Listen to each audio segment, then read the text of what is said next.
The story begins when we are introduced to the swordsman Beryl, a middle-aged man of calm temperament who has spent his entire life among swords and training. One day, his father comes to speak with him and tells him that he has grown old and still cannot believe that Beryl has not given him grandchildren yet. After that, his students greet him, and we learn that he has opened a dojo in the town, where he teaches them how to hold a sword and use it properly, correcting their stance and movements. That is because he has lived there all his life, and his dream had always been to become a great swordsman and gain fame. Yet he sees his own skill as ordinary and unremarkable compared to the great swordsman. He knows that he has a gift for teaching and that he knows how to convey knowledge easily, and so he feels that he is in the right place. He also remembers that he has many students who succeeded and became people of importance after graduating from under him and leaving the village to pursue their dreams. Beryl sits at the table with his father and mother, and his father asks his wife whether she too wishes to see Beryl start a family and settle down. The mother says that she believes he will surely find a wife one day, and that everything comes in its proper time. Yet she is still waiting to see grandchildren and rejoice in them. Suddenly there is a knock at the door, so Beryl rises to open it and discovers that the visitor is his former student Lucia, who still calls him Master, with the same respect she used in the past. His father recognizes her at once because she has become the commander of the kingdom's knights and is now a well-known figure. Lucia tells him that she has come to recruit him, informing him that he has been appointed as a special instructor for the knights by direct order. Then she produces an official royal decree bearing the seal, and says that if he does not go to the capital, he will be punished for refusing the order. She also tells him that a carriage has been waiting for him outside for some time. Beryl can hardly believe that he is being forced to travel immediately and leave behind his quiet life because of such a sudden turn. At that point, his father tells him that he ought to make the most of this opportunity and search for a bride in the capital. He even suggests that he marry Lucia herself, since she is successful and well known, but Beryl sees himself as older than her, does not believe the idea is appropriate, and feels that the gap between them has become too great. While traveling toward the capital inside the carriage, Beryl notices that Lucia still keeps the sword he gave her on the day she graduated from the dojo, and that the blade has clearly been maintained with great care. He tells her that she needs a better sword, especially now that she has become the commander of the knights and bears responsibility for many people. But she answers that this sword is perfect for her, and that she needs no other. At that moment, he understands that she still sees him as someone above her and holds him in very high regard. Yet inwardly, he believes that he has grown too old for a position such as special instructor, and he cannot imagine himself filling such a role. Lucia tells him that everyone in the capital knows him as the swordsman from the village who trained the finest knights and adventurers, and that his reputation reached the capital before he did. But he assumes that she is exaggerating, and, as always, downplays himself. When they arrive in the capital, Beryl is deeply impressed by it, because he is not accustomed to large cities, towering buildings, or crowded streets, and so he keeps turning his head from side to side as he walks. On the following day, Lucia announces before the knights that they will have a special instructor. She declares that Beryl is so strong that even she herself is not his equal, and she bears witness to his skill before them all. So Beryl introduces himself quietly and tells them that he is not especially confident in his abilities, nor does he see himself as exceptional in the way they seem to believe, but that he will do everything he can to help them improve and become better. After that, Lucia informs him that he will only be required to train the knights 3 or 4 times each month, so that he can balance that work with running his own dojo in the village, and so that he will not feel overwhelmed or as though he has abandoned the place where he truly belongs. Suddenly, a female knight named Karuni approaches him with somewhat hesitant steps, and he recognizes her at once because she too was once one of his students. He remembers that she trained under him for 2 full years, and that her dream had been to become a knight and join the ranks of the order. He is delighted that she has truly fulfilled that dream, and now stands before him in full armor. That night, Beryl returns to his home in the village after a long day filled with thought, and is surprised to find that his student Randarid has come to visit with his family, as though he had been waiting for him. His father tells him that the dojo no longer needs him for the time being, because Randarid will be the one to handle teaching the students and managing the place. He also tells him not to return unless he has found a wife and comes back with news that will gladden them. Beryl learns that Randarid is giving up the life of an adventurer in order to settle in the village with his family, choosing stability there over a life of travel and danger. He reflects on how great a transformation that is for him, especially since Randarid is a platinum rank adventurer, who has traveled to many places and fought difficult battles. Even so, Randarid openly admits before everyone that his training under Beryl is the chief reason he reached such a position and attained that level. Beryl's father believes they are truly fortunate that Randarid has returned at such a time because he understands the training style well, knows how Beryl thinks, and can therefore manage the dojo in his absence without the students feeling much of a difference. On the following day, Beryl returns to the capital after settling his affairs in the village, and tells Lucia that he will not be able to go back home every so often, and so he needs a place where he can stay on a more permanent basis. He tells her that the tavern she reserved for him is too expensive, and that he will not be able to remain there for long. She suggests that he stay at her house until he finds a suitable place, but he refuses, saying that it would not be proper and that he does not wish to embarrass her. Then she invites him to go eat outside rather than remain alone.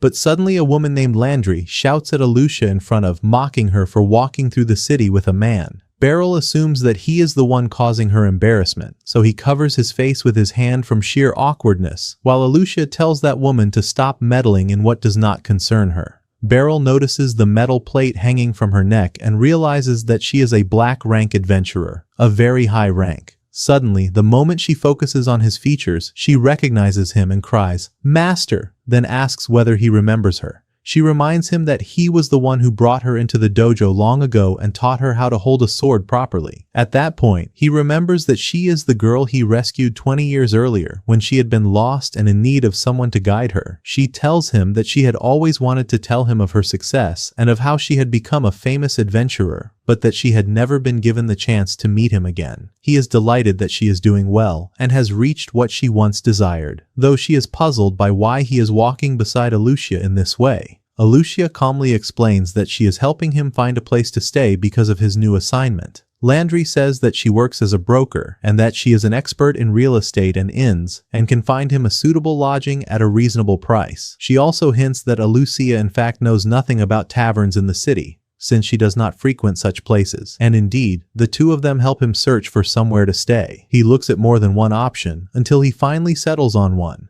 then thanks them both and asks them to be kind to one another and not quarrel because of him. Then he bids them farewell, feeling that the sudden changes in his life weigh heavily on him because he has grown older and is no longer used to constant movement. Even so, he is happy that his old students still stand beside him and have not forgotten him.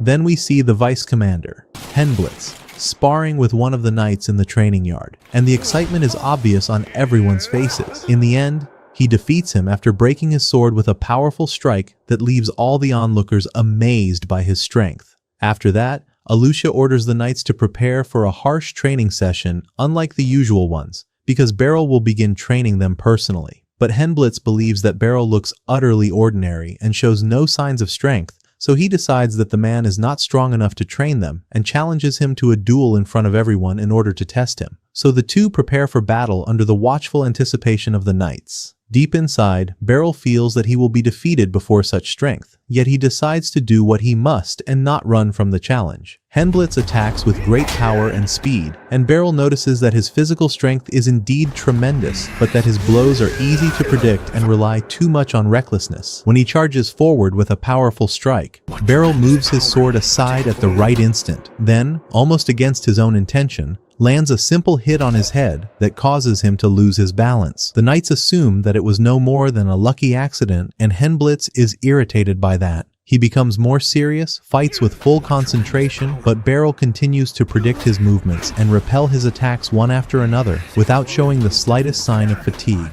Henblitz used the strongest technique he possessed, a move with which he had defeated many knights before, and one he always relied on in decisive moments. He unleashed a whirlwind as he charged forward with all his strength to finish the duel. But at the very last instant, his strike slipped out of control. Beryl seized the opening that appeared and struck him from behind, bringing the match to an end. At that point, Henblitz finally understood that he truly was not his equal, so he admitted defeat before everyone and told him that he was astonishing and far from ordinary, while all the onlookers stood there unable to believe what they had just witnessed with their own eyes. That night, Beryl drank with the knights in a somewhat calmer atmosphere after the long day of training, and Henblitz said that he felt ashamed because he had doubted his abilities from the very beginning and judged him by his appearance.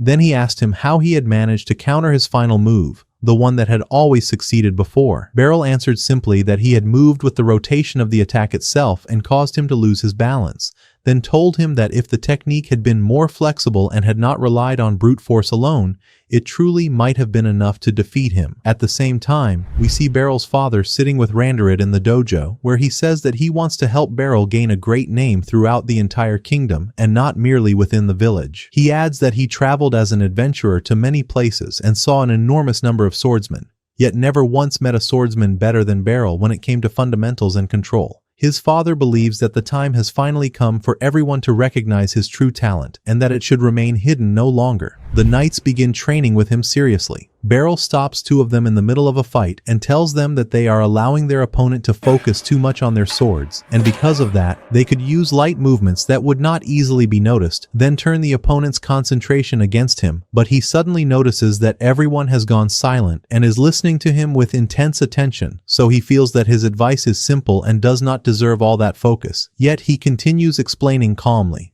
After that, Henblitz hands him a towel so that he can wipe away his sweat after training, and Beryl feels that they have truly begun to believe in him now that he has won the duel, and they have seen his level with their own eyes. Then Karuni offers to accompany him on a tour through the capital and show him its most important places, and he says that he does not go out much and is not used to wandering through great cities. But Henblitz tells him that it would be a shame to remain in the capital without seeing its beauty, and says that the city is beautiful and filled with places worth seeing. After a brief moment of thought, Beryl decides to go with her. Meanwhile, Alucia presents a detailed report to her superiors in the palace and stands before them firmly as they ask whether Beryl is doing well in his work and whether he truly lives up to the expectations placed upon him. She answers with complete confidence that he has surpassed every expectation she had, that his level is far beyond what they imagined, and that the knights themselves have already begun to respect him deeply. After the meeting, while she is walking alone through the corridor, she remembers that she never wished to become commander merely for the sake of the title, but had sought that position because she wanted to help Beryl gain a great name throughout the entire kingdom, so that no one would ever look down on him again. Suddenly, we return to the past, and we see Alucia's family taking her to Beryl's dojo while she is still a child, so that she may learn how to protect herself and rely on her own strength. She stands there among the other students, a little hesitant, then begins training alongside them in the basics. At first, however, she tires quickly and cannot keep pace with the regimen because she is not accustomed to discipline and harsh drills. But as time passes, she begins to enjoy every moment of training and starts looking forward to the days when she can go to the dojo. Little by little, she grows stronger until she becomes completely different from the girl who first entered that place. Then she spars with Beryl in a training match before the other students and discovers that there is no obvious weakness in him that she can exploit. She tries to attack him more than once and searches for any opening, but he defeats her in a single moment with a simple and swift movement.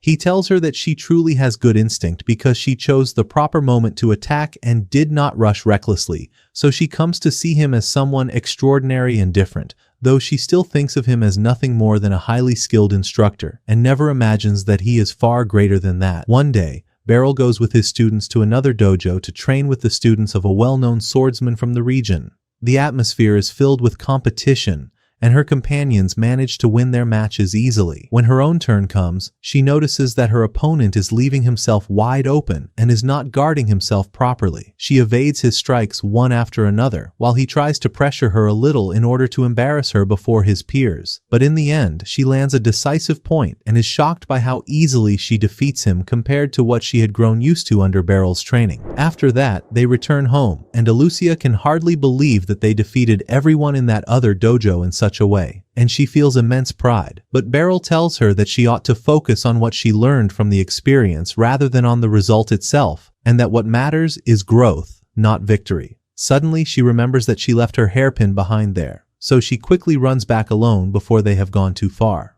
There, she finds the students holding it and refusing to return it to her, and they begin taunting her with their words, while their leader tries to strike her to prove himself. Suddenly, Beryl appears on the spot and calmly pushes them away from her without creating a major scene. Then he takes the hairpin and returns it to her, while their leader prepares to attack him in anger. But at that moment, their instructor arrives and stops them immediately, saying that they are not on Beryl's level at all, and that they do not understand who he truly is. Then he apologizes to Beryl for the behavior of his students, and Beryl replies that it is not worth making an issue of, and that the matter is over. Then he walks back with Alicia on the road home and tells her that he returned to the dojo because he felt that something bad was about to happen and could not continue on his way at ease. She feels that she caused him trouble and disturbed him, but he explains that she did nothing wrong at all and that he is simply glad that she was not hurt. At that point, she suddenly begins to cry without knowing how to explain it, and he tries to calm her and asks whether she wants to eat something so that she may settle down a little, but she says that is not the reason. And thus we understand that she is crying because her heart is filled with tangled emotions that she can no longer control. After a long period of continued training, Alicia spars with Beryl once again before everyone, and this time,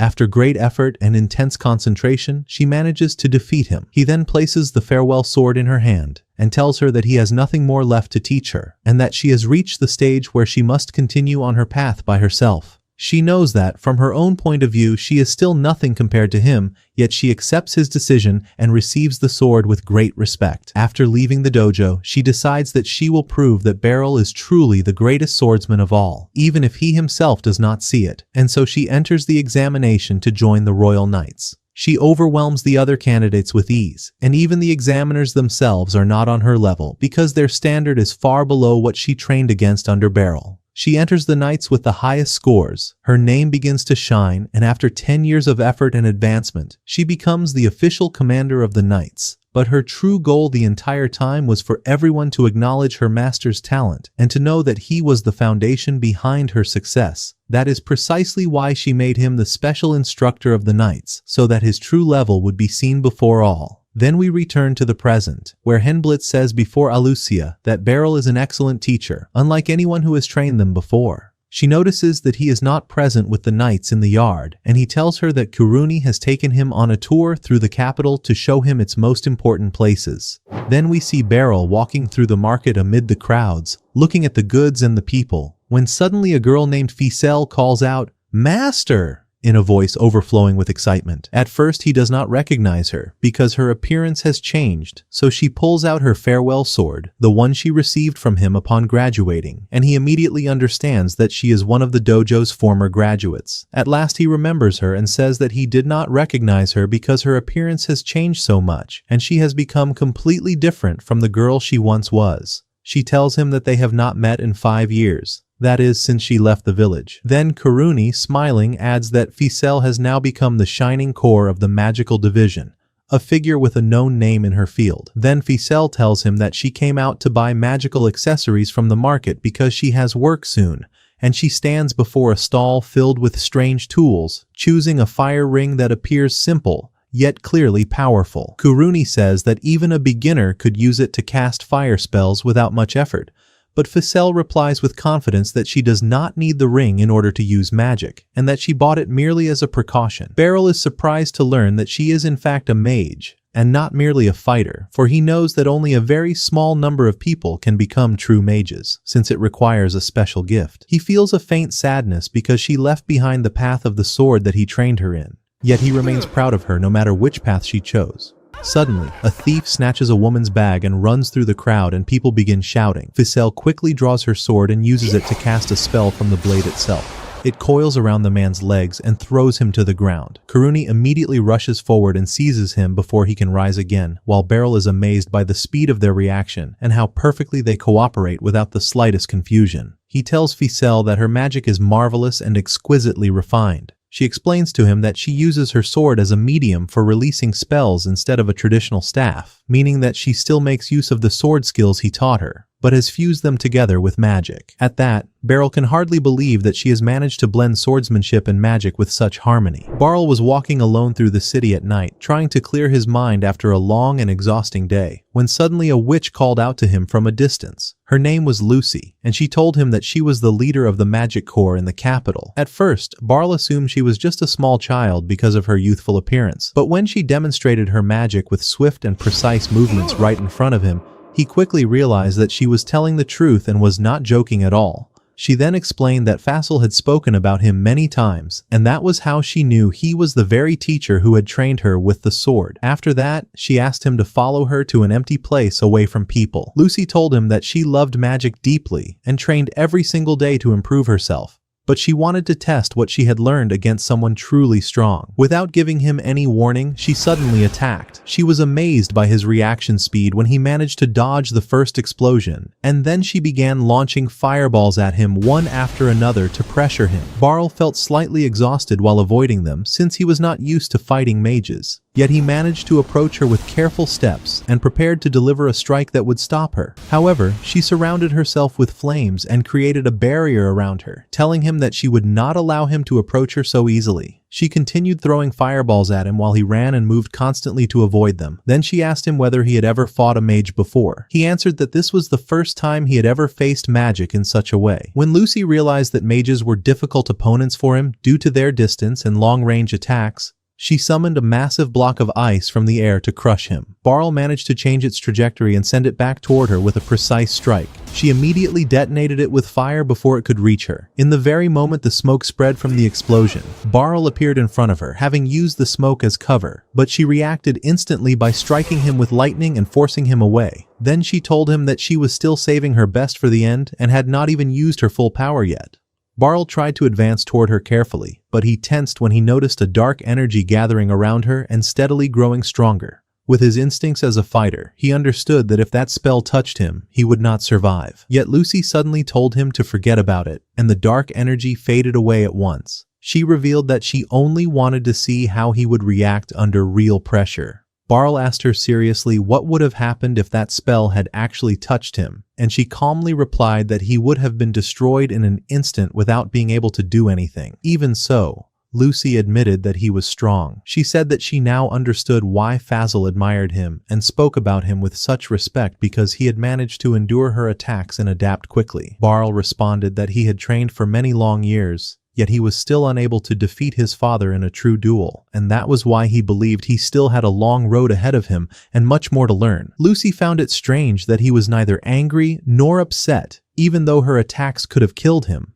Instead, he seemed calm and spoke naturally. She laughed, then invited him to visit the Magic Institute in his free time so she could make up for what had happened and show him something useful instead of fighting. The next day, Barl met Fasil in the market. She showed him several magical potions of different colors and told him to take one of them, because Lucy wanted to give it to him as an apology for what had happened the previous night. Then she explained that Lucy used magic to maintain her youthful appearance, preventing herself from aging normally. Because of that, no one truly knew her real age, and many people believed she was far younger than she actually was. Fasil also apologized for speaking about him without asking his permission, but she said she had been proud of him and wanted Lucy to meet him. Barl replied that he had truly been close to death when he fought Lucy, and he could not even imagine how he had managed to survive. He also said that he did not want to fight another mage anytime soon because that battle had been extremely exhausting. Fasil explained that Lucy was not like ordinary mages at all. Her magic was on an entirely different level, and only a few people were capable of reaching such a height. After that, Landry told Barl that the leader of the Adventurers Guild needed his help to train new adventurers who were still at the beginning of their journey. His task would be to evaluate their abilities and teach them how to handle emergency situations inside dungeons. At that moment, it was revealed that when Barl was young, he had dreamed of becoming an adventurer and traveling across the world. One day, he had even attempted to enter a dungeon alone in order to prove himself, but he barely managed to escape with his life after going through a harsh experience that forced him to rethink everything. Because of that, he understood very well how dangerous dungeons truly were, and that they were never a joke. Even so, Landry was confident that with his combat experience, he could protect the new adventurers and prevent them from making the same mistake he once did.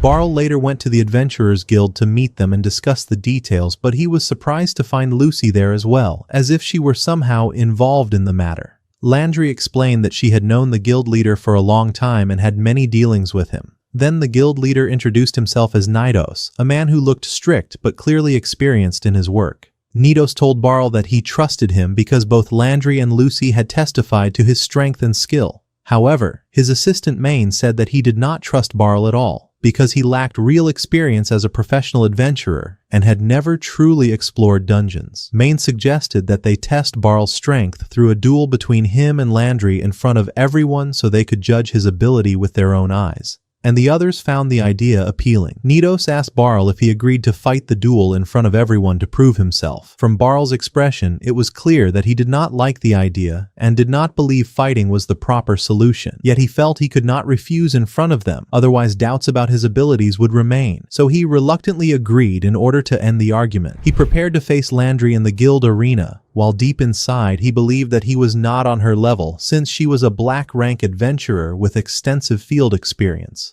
But Landry looked at him and said that she had been waiting for this moment for a very long time and wanted to test herself against him. Then the story shifted to the past, showing Landry traveling with her family in a carriage along a mountain road when suddenly a massive monster attacked them without warning. In the final moment, her mother pushed her out of the carriage and ordered her to run without stopping. While fleeing, she stumbled and fell into the river, where the current carried her away. Barl happened to be nearby and saved her before she could drown. He brought her to his home so she could rest and gently asked about her family, but she screamed as soon as the memory of the monster attack returned to her. Barl simply told her to rest and not think about it for now. She lived with him for a while and watched him every day as he trained alone with his sword in the dojo yard, repeating the same strikes with steady movements and deep concentration. One day, he asked her if she wanted to try holding the sword herself so she could feel it. Noticing her interest as she watched him, he began teaching her the proper way to grip the sword and corrected her stance. Later, he brought her into the dojo to train with the other students. He noticed that she was light on her feet and moved quickly, so he suggested that she use 2 swords instead of 1, since that style suited her better. After some time, a new home and adoptive family were found for her. She thanked Barl for everything he had done for her without asking for anything in return. Then she left with her new family while looking back at him one last time. It was clear that she did not want to leave him, because he had been the only source of safety in her life at that time. However, she did not want to act selfishly after everything he had done for her, so she decided to continue forward on her own path. Years passed, and Landry grew into a famous adventurer within the guild. Everyone admired how quickly she advanced through the ranks thanks to her skill and focus. On one occasion, the caravan she was guarding was attacked by bandits in the middle of the road, but she defeated them instantly with swift and organized movements, forcing the rest to flee. It became clear that she had chosen the path of an adventurer, so that no one else would suffer the same pain she had once endured, and so that no one would lose their family before their own eyes. The story then returned to the present. Landry bowed respectfully to Barl before the duel began, and he immediately understood that she still remembered everything he had taught her and still considered herself his student. Then she rushed toward him with incredible speed, wielding 2 swords at the same time. Barl blocked her rapid attacks while noticing how incredibly fast she was and how she constantly changed the angles of her strikes. Landry, on the other hand, was astonished because she could not even touch him despite attacking with all her strength. She was enjoying the fight as if it were a test for herself, while Barl realized that she had never stopped training and that her level had risen greatly over the years. In the end, while calmly observing her movements, Barl discovered a small weakness in the coordination of her left hand. In a swift motion, he disarmed the dagger from her left hand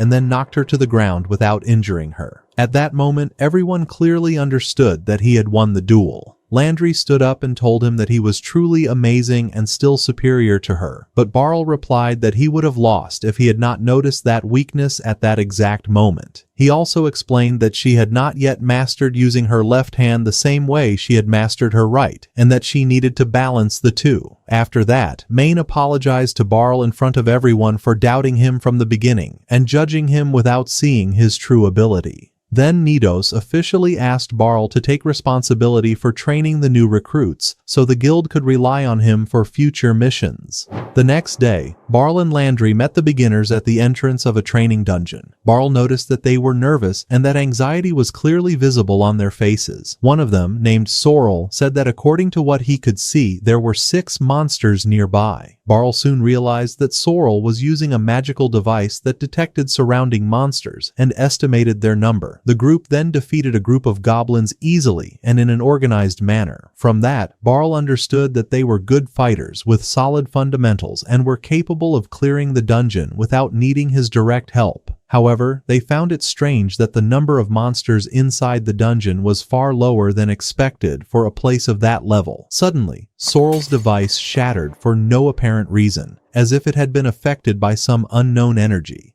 Barl immediately realized that something unnatural was happening. A beginner named Bora suggested that they should leave immediately before something worse occurred, but suddenly a massive creature burst out from the darkness, shaking the ground beneath their feet. Landry recognized it the moment she saw it, and said that its name was Zeno, a dangerous special target mentioned in the guild's reports. Barl quickly understood that Zeno was the reason there were so few monsters in the dungeon, because it had killed them all. He also sensed that this enemy would be extremely difficult to defeat. Landry said she carried emergency potions with her, so Barl planned to use one of them to enhance his speed and rescue Porter, who was close to the monster, while Landry would face Zeno and keep it occupied. Barl tried to explain his plan quickly before the monster attacked again, but Landry misunderstood him and believed that he wanted her to rescue the others while he held the monster alone. So she grabbed Bora and ran deeper into the dungeon to lead her away from danger. At that moment, Barl realized that she had completely reversed the plan, leaving him alone in front of Zeno.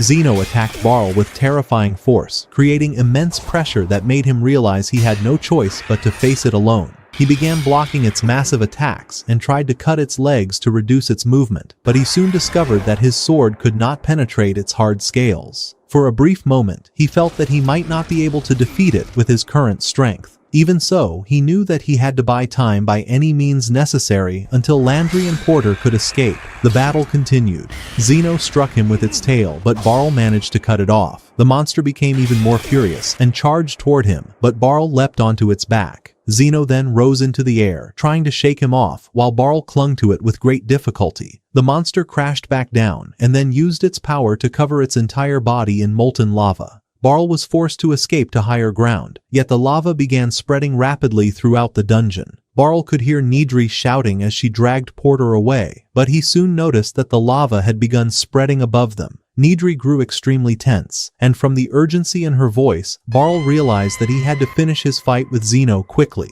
He charged forward while the monster attacked him with its flames, but Barl managed to stab it in the eye. In response, Zeno shook violently and slammed him to the ground. At that moment, Barl discovered that his sword had shattered, and he instantly realized that he had fallen into a dangerous predicament. Suddenly, Landry appeared from above and descended upon the monster, managing to finish Zeno off. She thanked Barl for his help and said that she would never have been able to defeat it without him, but she also noticed that his sword had been destroyed. The beginners then emerged from the cave, and Barl felt relieved the moment he confirmed that everyone had survived. After that, they returned to the Adventurers Guild, where Nidos was astonished to hear that they had managed to defeat Zeno. Landry explained that they would never have survived without Barl. Nidos thanked him for saving them and offered him the chance to become an official adventurer in the guild, but Barl replied that he had no interest in that. Landry then told Barl that he deserved to be far more than just an adventurer, and she apologized for dragging him into all of this when she had spoken to people about how great he was.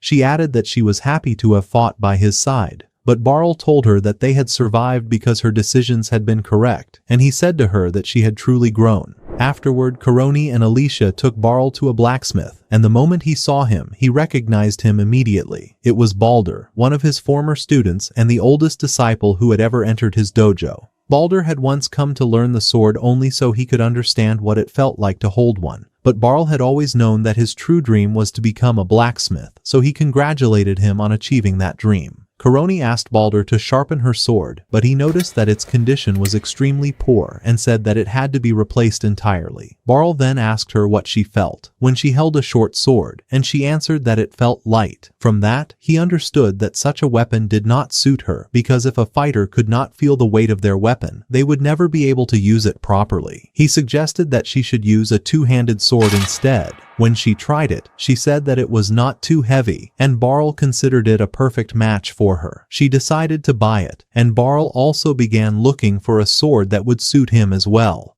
At that very moment, Landry joined them and asked Balder to forge a sword from Zeno's leg. Balder was surprised and asked her why, especially since she already had a weapon that suited her. She explained that the sword was not for her, but for Barl. Barl thought she was joking because in his eyes, she was the one who had killed Zeno, so the weapon should rightfully belong to her, but she insisted that he should take it, since his own sword had been broken during the battle. Balder then said that he could create a perfect weapon from Zeno's leg, but he would need an entire week to finish it, because he wanted to put all of his effort into it. On that same day, Barl began training Koroni in the use of her new sword, telling her to rotate her body and use the movement of her hips when striking. She began practicing, and that motion made her feel as though she had returned to the days she had once spent in the dojo. That night, Barl was walking through the city when a girl named Moi suddenly tried to steal his money. He caught her and refused to let her go, but she used magic and escaped. She then returned to her hideout and handed the stolen money over to her companions, but they noticed that the amount was small and asked her whether she had been slacking off. Their leader said that she could never do such a thing because she needed to prove herself. At that very moment, Moi realized that she had lost her necklace, while Barl had already picked it up and started thinking of using it to find her. Elsewhere, the knights were training, and Barl sparred with the knight Hein Blitz, who used a feinting movement before attacking him, but Barl countered it and defeated him. He told him that he had improved because his attacks had become less predictable. He then added that the knights needed to strengthen themselves even more, because a gang of thieves known as Twilight's Dark Hand had been committing crimes throughout the capital, and everyone was searching for their hideout. Barl then brought out the necklace he had found and said that one of the thieves had dropped it when he stopped her, adding that she had used a fire spell to escape. Koroni found it strange that someone capable of using magic would resort to stealing instead of earning money easily. Then Handels remembered that she might have been using a stolen magical tool to cast the spell, and he suggested that they take the necklace to the reception division at headquarters, since that department handled lost items. Barl agreed with the idea, but while walking through the city, he saw Moi searching for her necklace.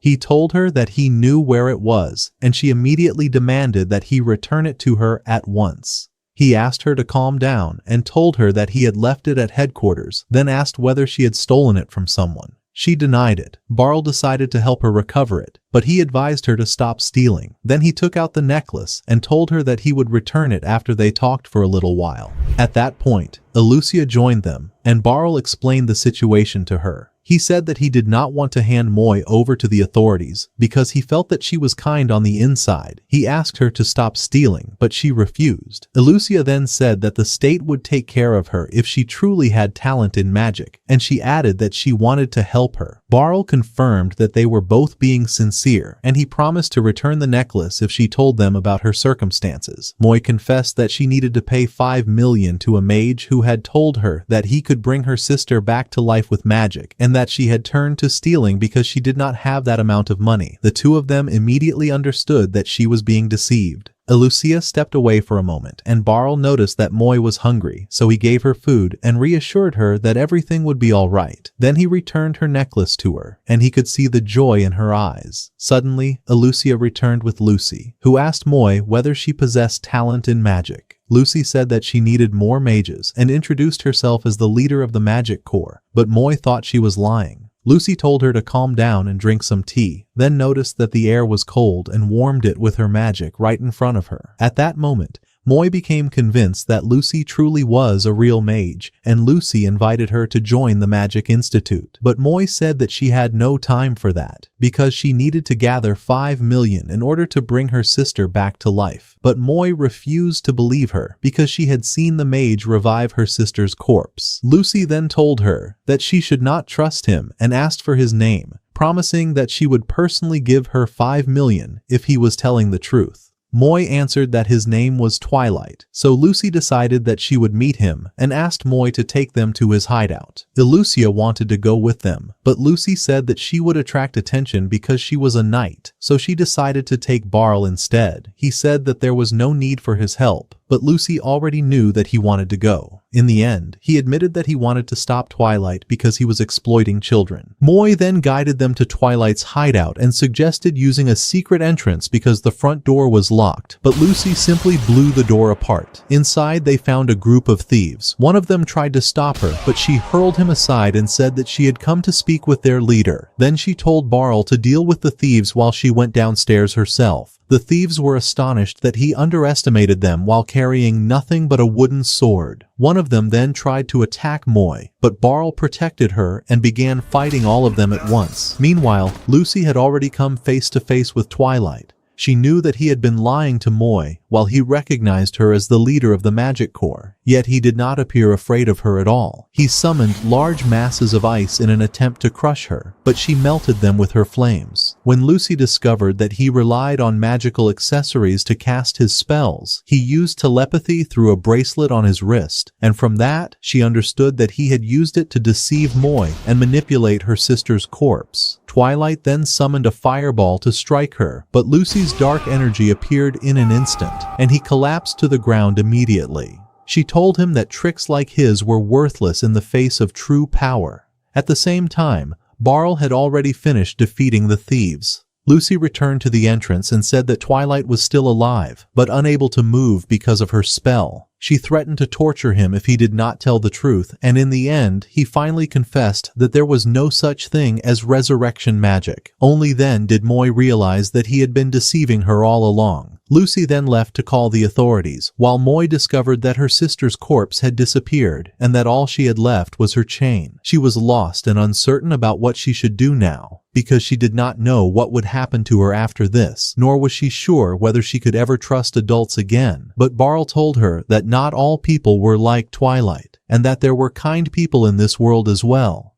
She believed him, and for the first time, she felt that she could truly trust him. That evening, the thieves were seen being transported away in preparation for their deportation, while Lucy said that she was certain someone had been controlling Twilight because he had possessed an unusually large number of magical accessories. And just as the carriage was about to depart, an assassin hidden in an alley appeared and used a spell to kill Twilight. The assassin then delivered his report to his master, saying that the mission had been easy because they had planted a magical device inside Twilight's body. His master replied that they no longer had any need for him, and added that he would use the materials they had gathered to recreate the miracle of the rulers with his own hands. The following day, Elucia informed Barl that Twilight had died, and she revealed that they had found a magical accessory inside his remains. Then Barl received his new sword, and Coroni said that it suited him perfectly. She added that she wanted to see how sharp it was, while Barl himself looked genuinely eager to test it. After that, Barl and Coroni were seen heading toward the training hall, and when they encountered Lucy, she said that she wanted to speak with Barl. She took him to her mansion, and there he met a priest from the Church of Sven named Ebroy. Barl wondered what he was doing there, knowing that he had come from a neighboring country called Spindania. Ebroy then told him that the magical accessories Twilight had been using had been made in his homeland. He then revealed that Bishop Revius was the one who had given them to him. Ebroy also explained that he knew Twilight had agreed to collect corpses on behalf of Revius in exchange for allowing them to be used in work related to what was called the Miracle of Sven. Lucy explained that the church referred to magic as miracles. At that point, Ebroy said that according to the legends of their land, their ruler had performed the greatest miracle in history, which was the resurrection of the dead. However, he added that it was nothing more than a story passed down through the ages, and that he did not believe reviving the dead was truly possible. Because of that, he assumed that Revius was merely using corpses for his research. Lucy already knew that Revius was currently in the capital, and she explained that the knights intended to summon him as a witness the following day. However, she expected that he might try to flee and return to his homeland before that happened. She added that arresting him officially could trigger a diplomatic crisis between the nations because the matter involved a major religious figure. As for Ebroy, he said that he could not interfere against a bishop since he was only a priest. That was why they needed Barl to capture Revius personally, because he was the only one capable of moving freely without being bound by official restrictions. Barl accepted the task because he wanted to help Moi learn the truth about her sister. As he was preparing to leave, he was surprised to find Moi standing in front of him. She asked him what he was doing there, so he told her that he had spoken with Lucy and that he was glad she was safe. But she was surprised by how kind everyone had been to her, and she said that she saw herself as a bad person. Barl reassured her and asked her not to think that way, but instead to live her childhood in peace and leave the adults to deal with the problems. That night, Revius was preparing to flee with his men while Barl watched them from a distance. Once he confirmed that they truly intended to escape, he tried to sneak closer, but a knight named Spear noticed him. Spear recognized him at once and said that he was the man who had defeated Twilight's men. He then found it strange that Revius was moving under the cover of night, even though he was supposed to give testimony the next day. Spear called out to his men and gave them permission to use the miracles, and a strange light appeared around their bodies before they rushed toward Barl. Barl quickly realized that this miracle enhanced their physical abilities, and he felt that he would not survive unless he fought with all his strength. One of them charged at him, but Barl evaded the attack and cut through his armor with ease, immediately noticing how sharp his new sword was. The knights then tried to surround him, but suddenly a magical strike hit them and forced them to retreat. At that moment, Fassel and Karoni joined the battle. Barl was surprised to see them there, and they said that they had simply happened to pass by the area. They helped him defeat the knights, and during the fight, one of them clashed directly with Barl, only to suddenly collapse to the ground. Fassel then said that the effect of their magic had ended. After that, she told Barl to continue alone, while she and Karoni would deal with the rest. Barl headed toward the church, and there he saw Revius together with Spear. Then told Barl to witness the miracle of Sven with his own eyes. Suddenly, the corpses began to move again. Barl was shocked when he saw that one of those corpses was Moi's sister. The corpses began surrounding him from every direction. One of them tried to attack him, so Barl cut off its leg and immediately realized that he had no choice but to get rid of them all. One of the dead clung to him while the others prepared to attack, so he was forced to cut off all of their heads, causing them to disappear instantly. But Moi's sister remained standing alone in front of him. Barl quietly ended her suffering and allowed her to rest in peace. He took her chain into his hands, and in that moment, he could no longer hold himself back and burst into tears. At that very moment, Spear used his miracle once again, and his strength increased dramatically as he charged toward Barl. Barl could barely keep up with him, and Spear even managed to land a powerful blow on him. In that moment, Barl realized that Spear was the strongest swordsman he had ever faced in his life. Even so, Barl was determined to punish him for playing with people's lives. He rushed forward and succeeded in cutting off Spear's arm, but Spear then stabbed himself with his own dagger, which increased his power even further. After that, he charged toward Barl and began attacking him without pause. Barl gradually started gaining the upper hand, but he knew that the battle was not over yet. Then, when Spear charged toward him once more, Barl spotted the perfect opening. He moved to the side, avoided the attack, and then delivered the decisive blow. Spear fell to his knees, but he still tried to stand again. Barl was astonished that he was still capable of moving despite receiving such a fatal wound. Spear said that he was prepared to sacrifice his life for what he believed in, but his body had already reached its absolute limit, and he collapsed to the ground, no longer able to move. After that, Barl saw that Karoni and Fassel had managed to capture Revius, who could not believe that Spear had been defeated. Barl said that he would never forgive them for what they had done, but Revius replied that his country would be destroyed if the church did not increase its power, and that their mission had been to use miracles to save the world. The following day, Lucy told Barl that she would reward him for completing the mission. Then she took him to a house and said that it now belonged to him. When he looked inside, he found Moi cleaning the place. Lucy explained that Moi had decided to enroll in the magic school and that she would live with him from now on, while he would become her guardian. And so, the two of them began living together. Barl prepared food for her, but he apologized because breakfast had been delayed a little, saying that he was still not used to cooking. Moi told him that it did not matter. He asked her what she liked to eat, and she answered that she ate anything. He offered to wash her clothes, but she decided to do it herself. Barl then thought to himself that her clothes probably smelled bad because she did not use soap. She asked him whether she could use the bath, and he told her that she did not need to ask permission because the house was her home as well. Barl started taking Moi on walks through the city, but he felt that living together would not be easy because she was still constantly cautious. He tried to break the ice between them, so he took her to the theater for the first time in her life. After the performance, they talked about the play and said that the heroes had been a little annoying, but they had still enjoyed watching it.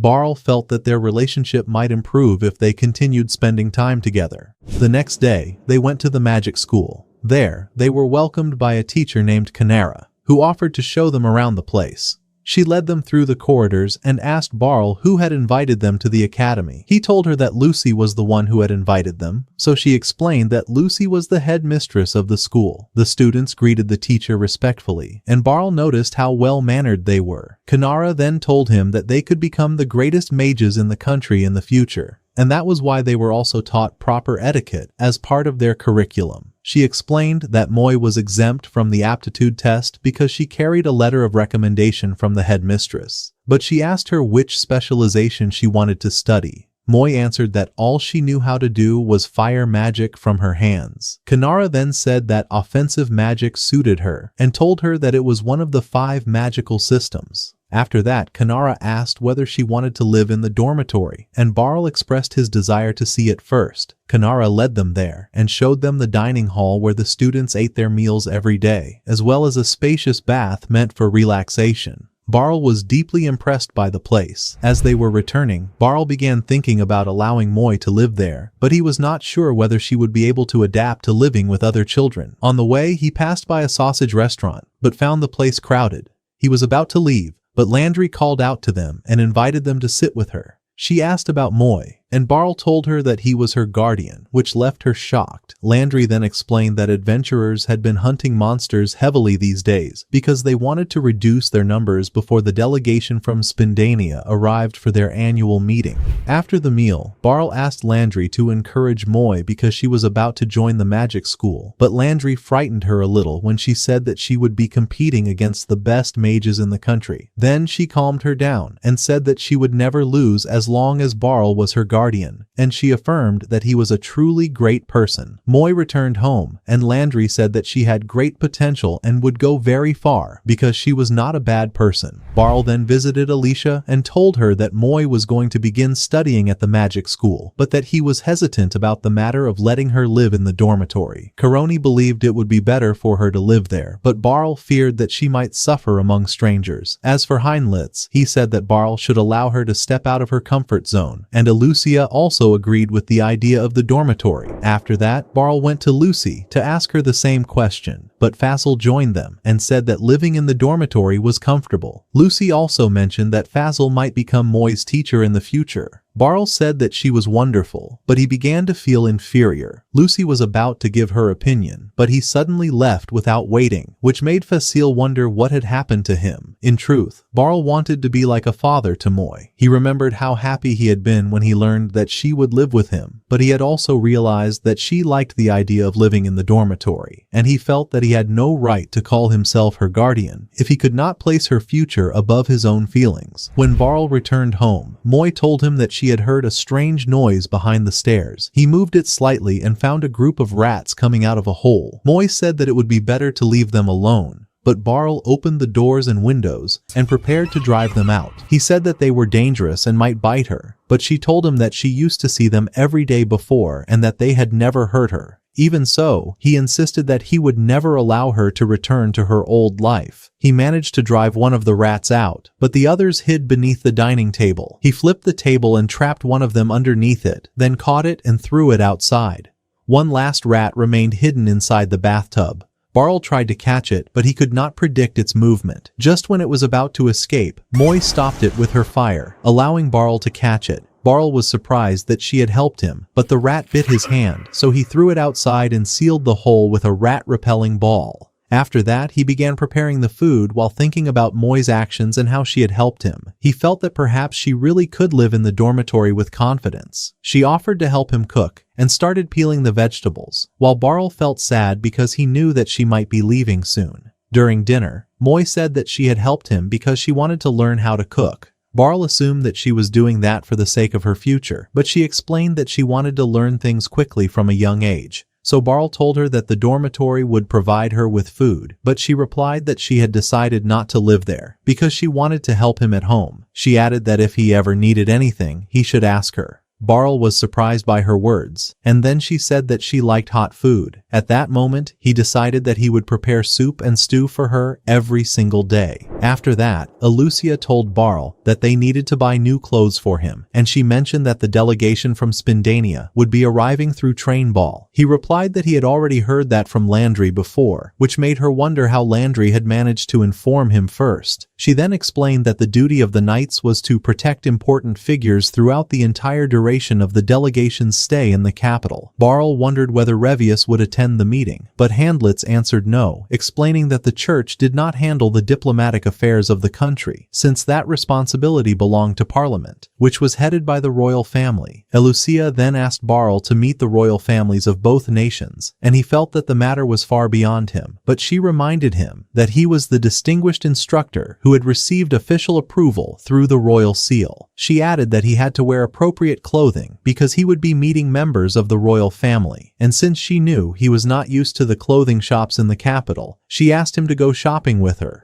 Barl returned home and opened a package, only to discover that Ebroy had sent him clothes as thanks for what he had done regarding Revius. He then told Moy that she could take them. After that, the two of them sat down and had dinner together, and he told her that he would be going shopping with Alucia the next day. He also invited her to come with them and said that Alicia was a kind person, but Moy replied that she was not interested. The next day, Barl met Alicia, and she told him that she had decided not to wear her armor because they were going to a clothing store. At the same time, Hein Blitz and Coroni were watching them from a distance, wondering which shop they were going to visit. The two of them went to the central district, where Alucia took Barl to one of the stores, but he did not know how to choose his clothes. So he left the choice to her. She brought him an elegant jacket, but he did not like it because he felt that it was more luxurious than necessary. He became worried that if he left the matter entirely to her, he would end up wearing clothes that were far too flashy. So he personally chose a formal suit, but she told him that it was too plain. He answered that it was comfortable, but she suggested that they keep looking a little longer, and then invited him to have lunch with her. They went to an elegant restaurant, and the waiter served their food in a remarkably refined manner, making Barl notice how beautiful the presentation was.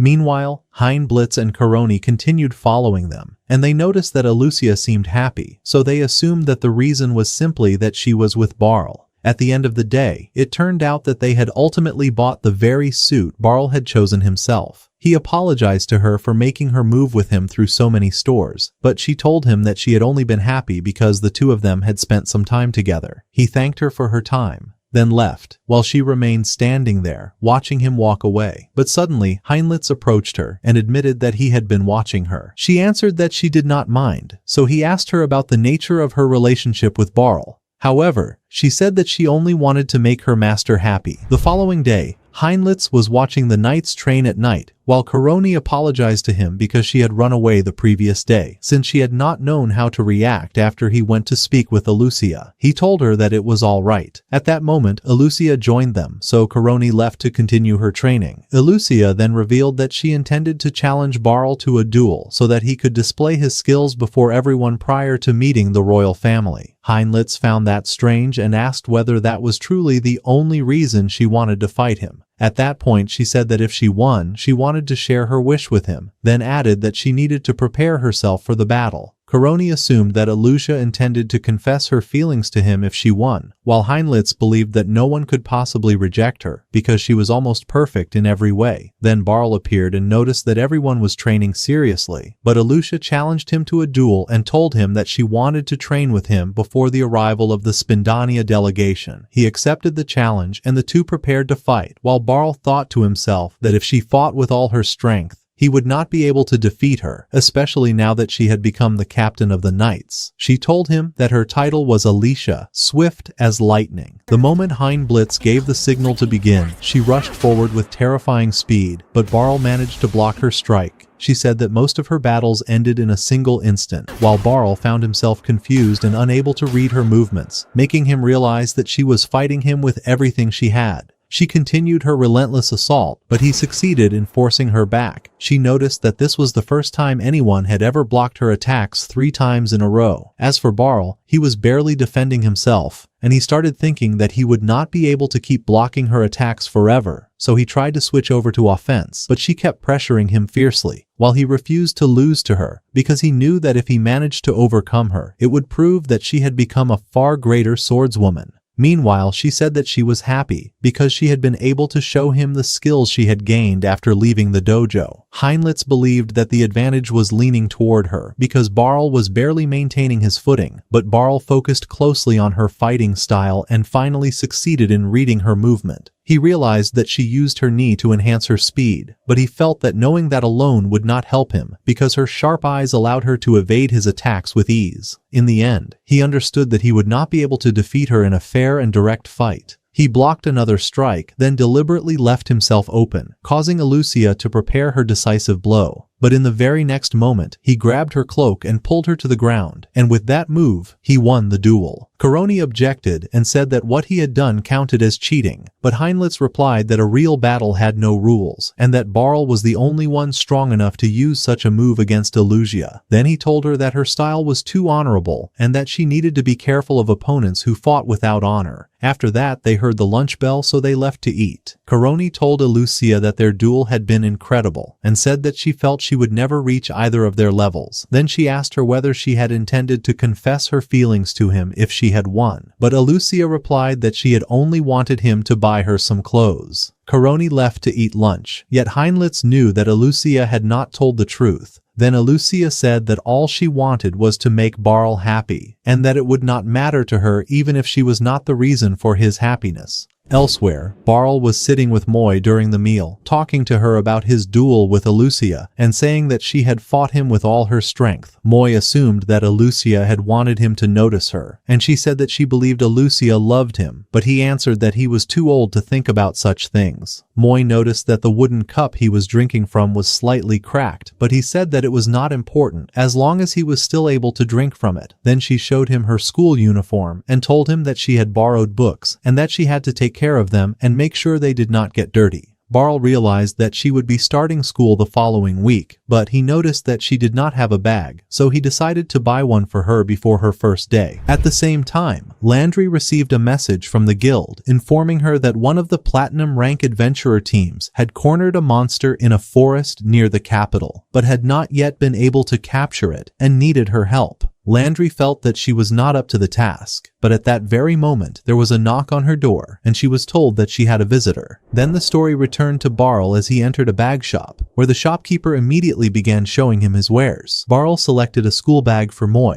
but the shopkeeper told him that it cost 95,000. Barl was shocked and could not believe it was that expensive. The shopkeeper told him that there were cheaper bags available, but Barl did not like them, so he remained there, hesitating and unable to decide. He knew that his current salary was not enough to buy it, and he began thinking that he needed a greater income if he wanted to take proper care of Moi, and that he had to manage his affairs wisely. At the same time, however, he still wanted to buy her a beautiful bag, so he started thinking of a way to increase his income. At that moment, he happened to run into Landry. She told him that she had been assigned a difficult mission and felt that she would not be able to complete it alone, then asked whether he could help her. At first, Barl thought that he would not be very useful, but she promised him a reward, so he agreed to go with her. They arrived at the forest, and there Landry explained that their mission was to capture a horse that would be presented as a gift to the royal family of Spindania. Then she told him that she was helping him as well, because she knew that he needed money to cover his expenses, and so she felt that the timing of the mission had come at the perfect moment. Meanwhile, one of the adventurers informed them that the horse was still somewhere inside the forest. Landry told him to watch the surrounding area, while she herself would focus on tracking the target. Then she handed Barl hunting tools, and the two of them began searching for the horse. She described it to him as white in color with silver hair. She explained that they had to capture it without causing it any harm, which was exactly why the mission was so difficult. She added that even a team of platinum rank adventurers had failed to complete it, and that was why her assistance had been requested. Then she admitted that she had not been confident of succeeding, but that she was happy he had come with her, and she told him that his presence multiplied her strength 1,000-fold. A little while later, they found hoofprints on the ground, and Landry said that there was a spring nearby. She expected that the horse would come there to drink, so she suggested that they set up an ambush. When they reached the spring, Landry told Barl that the two of them would surround the horse the moment it appeared, while she would fire an arrow from behind. She explained that horses feared attacks coming from behind, so the horse would rush forward as soon as the arrow was released, and at that point, Barl would have to restrain it if it tried to escape. Barl became worried that the arrow might hit him, but she reassured him that the arrowhead was made of cloth and would not hurt him. Then the two of them separated and prepared to catch it. The moment the horse appeared and began drinking from the water, Landry fired the arrow, and the horse rushed forward. Barl prepared himself to stop it, but the horse suddenly leaped right over him. He tried to block its path and throw the net, but he missed, and the horse nearly escaped. In the very next moment, however, he managed to climb onto its back and tried to ride it, but he fell off. Landry then tried to catch it with a rope, but it kept running farther away. It reached the edge of a cliff, and the two of them attempted to catch it once again, but it jumped over a massive rock, and they realized that they could not reach it easily. Suddenly, the rock collapsed and the horse nearly fell off the cliff, but Barl jumped after it. The two of them survived the fall, and Barl tried to calm the horse down. Then he started thinking about how they could return to the other bank because he knew that if they tried to swim, the current would sweep them away. At that point, he cut down a tree and turned it into a bridge between them and the opposite bank. After that, Barl and the horse managed to cross the wooden bridge, but Barl suddenly lost his footing and nearly fell. At the critical moment, the horse caught him before he could plunge down, and in that instant, Barl realized that this horse possessed a kind and noble side. A short while later, Landry appeared, and she immediately noticed that he had truly succeeded in taming it.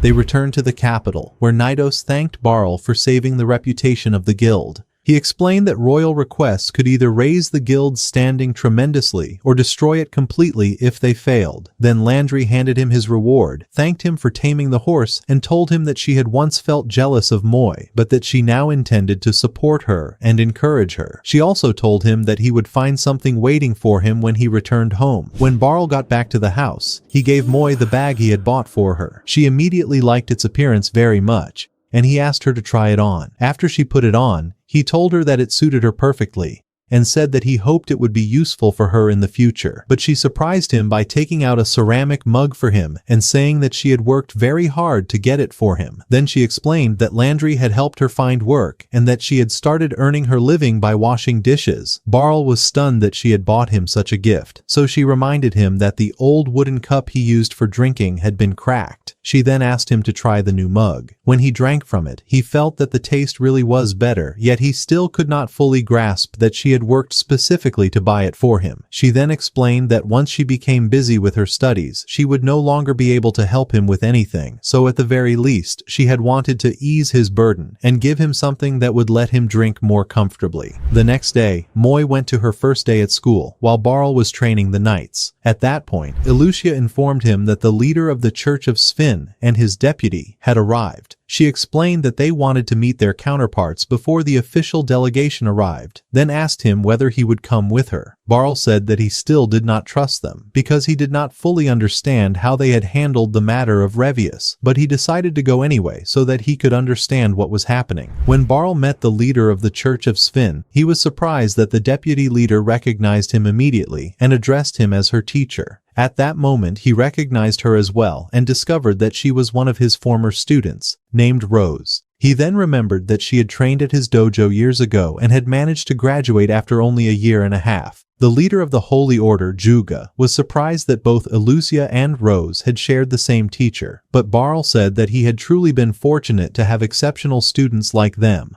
Then, Ilusia asked what had happened to the previous deputy leader, Haynes, and Juga replied that it was a long story. After that, Heinlitz asked him about the reason for the visit, and Juga said that he wanted Rose to become acquainted with Ball Train because she had never come to this city before. Rose admitted that this was indeed her first time here, and she asked Barl to accompany her on a tour around the city. After Barl finished training the knights, he thought about returning home, but he found Rose waiting for him. She told him that she wanted to spend some time with him, so the two of them set off and walked together through the city, and he asked her when she had joined the Holy Order. She told him that Juga had been the one who brought her in after she left the dojo, because he knew that she possessed genuine talent with the sword. She also said that she had greatly enjoyed the period when he had been teaching her how to use a sword. Then they went to the market, where Rose said that she was thinking about moving to live in this city because she saw it as a pleasant place. She added jokingly that if she truly moved here, he would have to host her in his home. At that moment, Barl thought to himself that she would probably get along with Moi, because she had something about her that naturally drew children toward her. After some time, she told him that she had to leave, so they parted ways and each continued on their own path. As for Barl, he returned to the clothing shop and collected the suit he had chosen, then put it on. But from the way he felt, it was clear that he still was not used to wearing clothes that elegant. When he returned home, Moi was surprised the moment she saw him wearing the suit. He told her that he had only gone to pick it up and had decided to try it on. Then he asked her whether she thought it suited him or not, but she did not show much interest and only told him that dinner was ready. So he went back, changed his clothes, and put on his ordinary clothes again. The two of them sat and ate together, and Barl noticed that her cooking had improved a great deal, so he asked her whether things were going well at school. She replied that she was extremely tired because her classmates kept taking her from one place to another all the time within the school. At first, he assumed that this was a kind gesture from them because they were introducing her to the place, but she explained that the school was actually very large. Then she said that she had been forced to read books about magic, but they were filled with words she did not understand, and because of that, she had not been able to grasp the content. She asked him whether he could help her learn the words she did not know. At that point, he decided to set aside part of his free time for her, and he told her that the two of them would study together at home. The following day, Alicia told the knights that the Prince of Spindania would be arriving soon, and that their mission would be to protect him while he toured the capital together with the princess of their own country. Then she explained that she would be part of the first unit together with Handlitz and Barl, and that they would be directly responsible for protecting the princess. But deep inside, Barl knew that she had arranged things that way on purpose so that she could introduce him to the royal family. After that, they met Princess Salacha, who recognized Barl as the special instructor and said that Alicia had told her about him before. Then Prince Glenn joined them and began speaking with Salachia, and Barl noticed that the relationship between them seemed clearly close, but he chose to focus on his mission instead. Afterward, everyone boarded the carriages, and Alicia told Barl to stick to the established plan. So he rode in a different carriage in order to play the role of the decoy.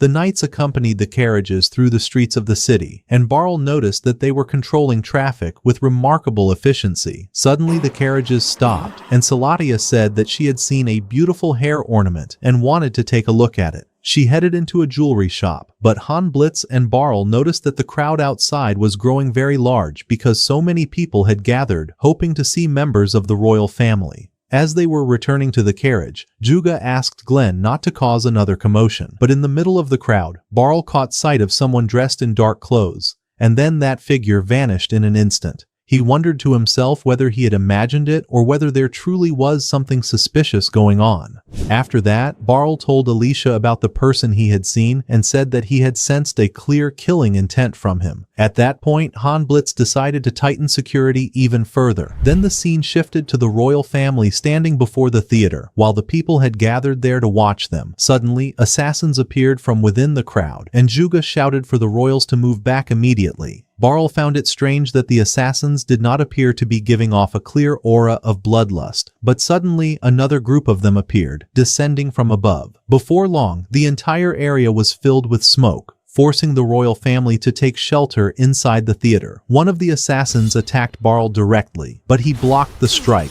He then noticed that the dagger the man was using had been coated with poison, so he quickly warned the others. At the same time, the rest of the knights were seen fighting other assassins, and Alucia said that they had to capture them alive if possible. Barl's opponent continued attacking him violently, and Barl barely managed to block a powerful kick, realizing that they were fighting with a filthy style that followed no rules at all. Then he engaged him directly, struck him in the head and drove him backward, and after that, he cut off both of his legs and dropped him to the ground. As for Han Blitz, his opponent threw sand in his face to blind him, but even so, he was able to defend himself. The The moment he sensed the assassin closing in, he used his strongest technique and killed him instantly. On the other side, Alucia easily finished off her opponent, while Juga pushed the assassin he was facing backward and then tore away his mask. But the moment he saw his face, he was struck with intense shock, and in that instant, the man seized the opportunity and fled. As for Rose, she overwhelmed her opponent with ease and stabbed him in the head. At that point, Barl noticed that she had changed a great deal, because in the past, she had never been such an aggressively offensive fighter. The knights prepared to capture the assassins, but they were shocked to discover that the assassins had poisoned themselves. Alucia immediately realized that they were already dead, and that there was no longer any way to interrogate them. The royal family returned to the palace, and Alucia said that the knights were still searching for the assassins who had managed to escape. As for Barl, he thought that the royal family would most likely not go out into the city the next day after what had happened. After that, Alucia told Barl that the stationed garrison had learned of the incident, and as a result, the number of guards assigned to the watch shifts had been increased. Then she asked him to return home, because she and Juga were going to meet with the high command. As for Rose, she realized that there was no need for her to remain there, so she decided to leave as well. Barl returned to his house and found Lucy waiting for him. She told him that she wanted to speak with him about what had happened. Barl then asked why the Magic Corps had not intervened in the attack, and she explained that they had been forced to remain in the background at that time. Suddenly, Moy decided to leave the room, and Lucy noticed that she had stepped out because she sensed that the conversation was about to touch on something sensitive. Barl was astonished by how accurately she could read the atmosphere. Lucy explained that the mages had not intervened because of Spindania's religion. She said that they did not believe in magic in the usual way, but instead believed that they themselves were the ones who created miracles. Because of that, if the mages had intervened openly in that situation, it would have been extremely embarrassing for the Church of Sven. Then she revealed that there was a power struggle inside their country, and that the followers of the Pope were in conflict with the supporters of the royal family. At that point, Barl asked her whether the Pope was stronger than the king. She explained that the Pope was considered the highest authority in Spindania because it was a religious state, but that the king possessed greater political influence since he was the head of parliament, which appointed the senior government officials. She then said that she believed the Pope's followers were the ones behind the assassination attempt because they wanted to eliminate Glenn so that the second prince could take his place. Barl said that this did not seem like such a major difference, but she explained that the second prince was extremely devout and loyal to the church, and if he took the throne, the Pope's influence would grow even more.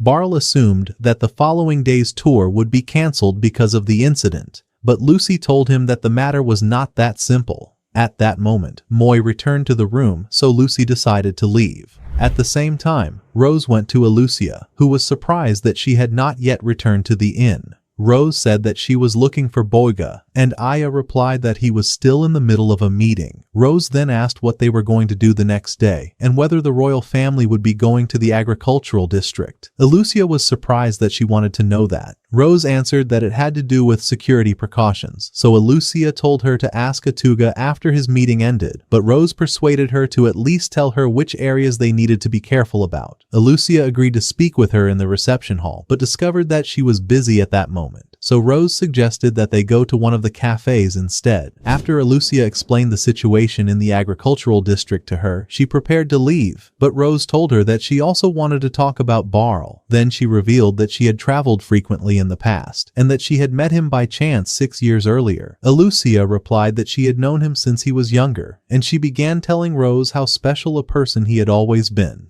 Then she admitted that she admired him, and added that he had never changed. But suddenly, a lost child named Ritter appeared, and said that he could not find his mother. Alucia suggested that they take him to the guard station, but Rose said that he had probably only become separated from his mother, then asked him what she looked like. Alucia began searching for her, while Rose called out loudly and asked Ritter's mother to come to them. A little later, Ritter appeared with his mother, and she thanked Rose for helping him. Alucia noticed that Rose loved children very much, so Rose revealed that her mother used to donate to an orphanage, and because of that, she had spent a great deal of time with children. Then she said that children had to be protected, because they were the true treasure of the nation. The next day, Alucia announced that the royal family would continue the tour, and she ordered the knights to remain at the highest level of vigilance because the assassins were still at large. The royal family boarded their carriage, and Barl realized that Glenn could not cancel the event, because if he did, it would weaken his influence as the future king. As they were leaving through the gate, Jatuga suddenly stopped Barl and told him that Haynes was the one behind yesterday's attack. Barl was shocked to learn that he was allied with the assassins, but Jatuga promised him that if he appeared again, he would deal with him personally, and he also told him that he had already informed Alicia of the truth. Everyone then headed toward the agricultural district, and there the royal family stopped to rest and walk among the farms. Barl noticed that the place was an open field, with the knights stationed along the edges, so he thought that the assassins would not be able to attack there. But suddenly, arrows flew toward them.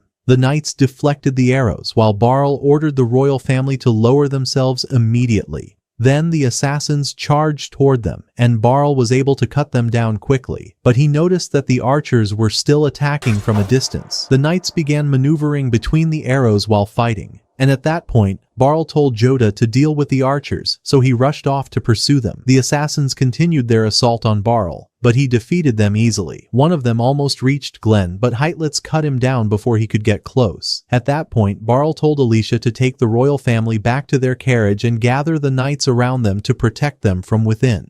She then ordered Heinblitz to gather the men at once. Then Barl entered the forest, and there he found Rose, who told him that his skills were impressive, but he prepared himself to face her, and said that the time had finally come for them to speak clearly. He told her that he had suspected her from the beginning, because she had disappeared the moment the assassins attacked, and then he asked her why she wanted to get rid of Glenn. She revealed that she wanted to bring the power struggle in her country to an end, and said that she was using her sword for what she believed to be the greater good, because the Pope had promised her that the children would be given a better life if the country were united.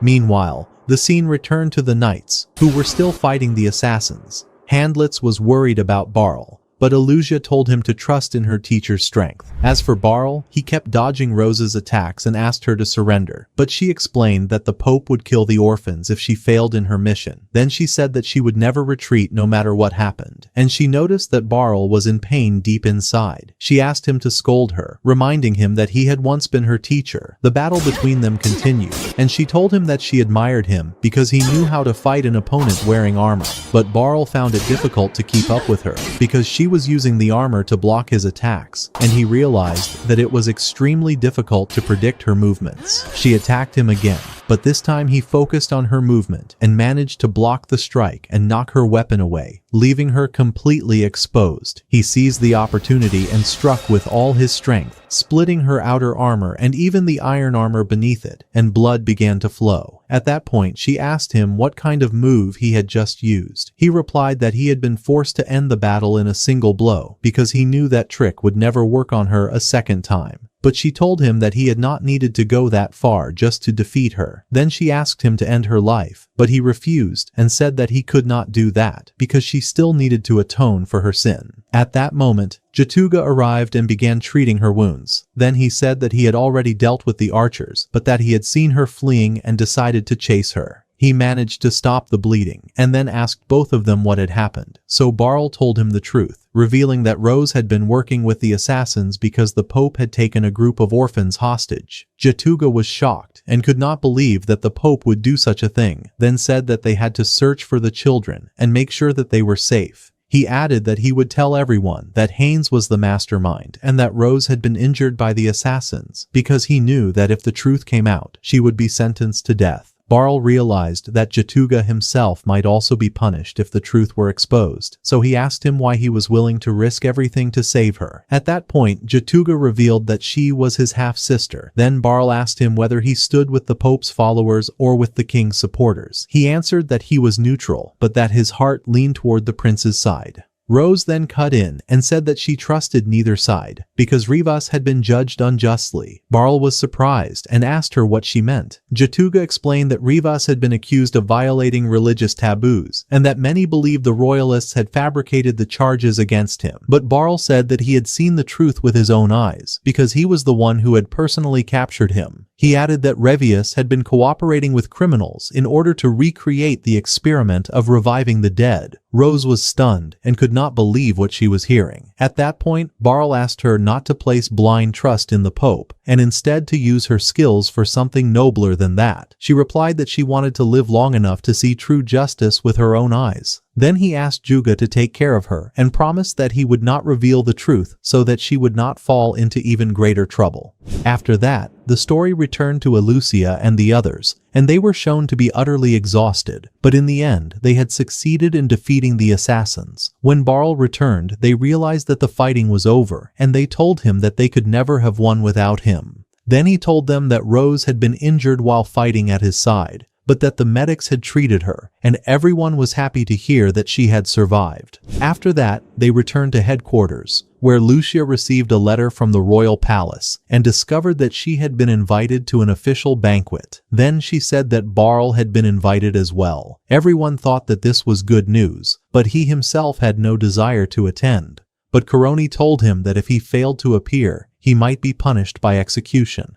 At that point, he decided that he would go, though he still felt that he did not belong among the nobles. Then the king joined them and thanked Alucia for protecting Salachia, who seemed very happy to see them at the celebration. The king said that he knew Barl had played a major role in the incident, and Salachia added that he had been amazing because he had defeated a large number of assassins. The king realized that appointing him as a special instructor had been the right decision. Then he mentioned that Salachia would marry Glenn, but that he felt uneasy about her safety. Because of that, he decided to establish a special royal guard for her protection, and he asked Barl to become its commander. But Alucia explained that Barl could not leave the kingdom because the knights still needed him. At that point, the king told him that he must continue protecting the kingdom, and then granted him the title of Master of Swordsmen. Alucia was overjoyed by this, because she felt that the king had finally acknowledged his abilities as he truly deserved. As for Barl, he still saw himself as nothing more than an ordinary man because he still could not even defeat his own father. He returned home and showed Moy the plate he had received from the king, but he said that he did not feel any desire to use it, so he decided that he would give it to someone else. Then the two of them sat and ate together, and he told her that her soup was more delicious than the food he had eaten at the royal palace. But she thought that he was simply exaggerating to flatter her. Elsewhere, Barl's father appeared inside the dojo, showing Randrid the plate that Barl had sent him, while the two of them read the letter enclosed with it. From the letter, they learned that the king had granted him the title of Master of Swordsmen. Barl believed that he did not deserve that title, but his father knew that this was not true, because he already possessed everything required to become a true master of the sword. And here the story comes to an end, my dear viewers, and I truly hope that you enjoyed it and had a wonderful time. If you would like to see a second season, then let me know in the comments. And before you close the video, do not forget to press the like button to support us, subscribe to the channel to follow more episodes, and activate the notification bell so that every new anime reaches you first.